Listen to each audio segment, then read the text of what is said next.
நம்ம தளபதி விஜய் ரசிகர்கள் வந்து பார்த்தீங்கன்னா அவருடைய எத்தனையோ படங்களில் வெற்றிகரமாக கொண்டாடிருக்காங்க.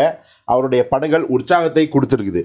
ஆனாலும் கூட அவருடைய வாரிசு படம் கொடுத்த ஒரு வெற்றி உற்சாகம் அவருடைய ரசிகர்களுக்கு என்றுமே மறக்காது.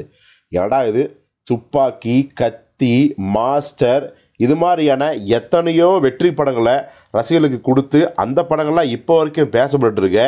ஆனால் வாரிசுங்கிற ரசிகர்களிடம் மட்டும் இல்லை, ஒரு என்ன சொல்கிறது, ஒரு ஹேட்டர்ஸ், ஆப்போசிட் ரசிகர்கள், இவங்களை விட விமர்சகர்கள் கூட பார்த்தீங்கன்னா வாரிசு ஒன்றும் அவ்வளவு பெரிய படம் கிடையாது, அவ்வளவு நல்ல படம் கூட கிடையாது, ஒரு சுமாரான படம் தான்ப்பா அப்படிங்கிற விமர்சனத்தையும் நம்மளால் பார்க்க முடியுது. அப்படிப்பட்ட விமர்சனத்தை உடைய ஒரு படம் எப்படி விஜய் ரசிகர்களுக்கு ரொம்ப உற்சாகத்தை தரக்கூடிய படமாக இருக்குங்கிற கேள்வி உங்களுக்கு எல்லாத்துக்கும் வந்திருக்கும்.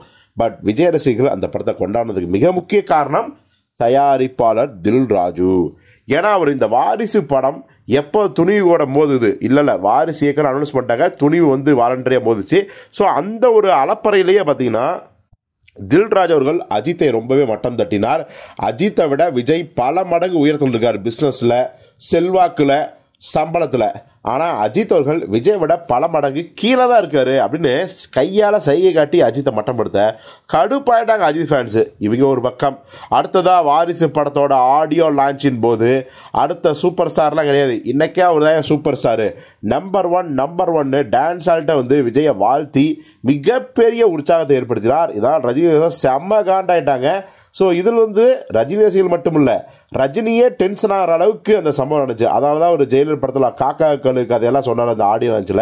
அதுக்கப்புறம் அவர் மறுத்தார். பட் இருந்தாலும் ரஜினியவே உசுப்பிய அந்த வாரிசு படத்தோட ஆடியோ லான்ச்சும் தயாரிப்பாளர் தில்ராஜும் யாராலையும் மறக்க முடியாது. அன்று விஜய் ரசிகர்களுக்கு இது வந்து இன்ப தேனாய் வந்து பார்த்தீங்கன்னா ரொம்ப ருசியாக இருந்துச்சு. ஆனால் இன்று அதே வாரிசு தில்ராஜ் அவர்கள் அந்த வாரிசு படத்துக்கு உல்டாவாக ஒரு கதையை சொல்லியிருக்கிறார். சமீபத்தில் கொடுத்த பேட்டியில் வந்து தோல்வியடைந்த கேம் சேஞ்சர் படத்தை பற்றி என்ன சொல்கிறது புலம்பி தள்ளியிருக்காரு. அதே சமயத்தில் வாரிசு படத்தை பற்றி பேச்சு வரும்போது மனுஷன் என்ன நம்ம சொல்லியிருக்காரு, வாரிசு படத்தில் நான் விஜயை மட்டும் நம்பலைங்க, படத்தோட இயக்குனரை நம்பி தான் தயாரித்தேன். இயக்குனர் யார்? தெலுங்காலு ஹிட்டு மேலே ஹிட்டு கொடுத்த நம்ம வம்சி பைடிபள்ளி அவர் தான். அப்போ இனிமே அப்படியான ஒரு படத்தை நீங்கள் தயாரிப்பீங்களா ஃப்யூச்சரில் அப்படின்னு கேட்டால் நிச்சயமாக தயாரிக்கவே மாட்டேன் அப்படின்னு சொல்லிட்டாரு தில்ராஜ். அப்போ என்ன அர்த்தம், வாரிசு படம் அவருக்கே பிடிக்கலையா, இல்லை இவ்வளோ ரிஸ்க் எடுத்து பெரிய டைரக்டர் பெரிய ஹீரோ படம் போட்டு இவங்கள வச்சு இவ்வளவு கோடி செலவு பண்ணி படம் எடுக்கிறது ரிஸ்கா? கேம் சேஞ்சர் பாதிப்பால் வாரிசை தாக்குறாரா, இல்லை வாரிசுக்கே அவர் வந்து பார்த்தீங்கன்னா பர்சனலாக நிறையா வந்து நஷ்டத்தை சந்திச்சிருக்காரா அப்படிங்கிற ஒரு குழப்பமெல்லாம் ஓடிட்டுருக்குது.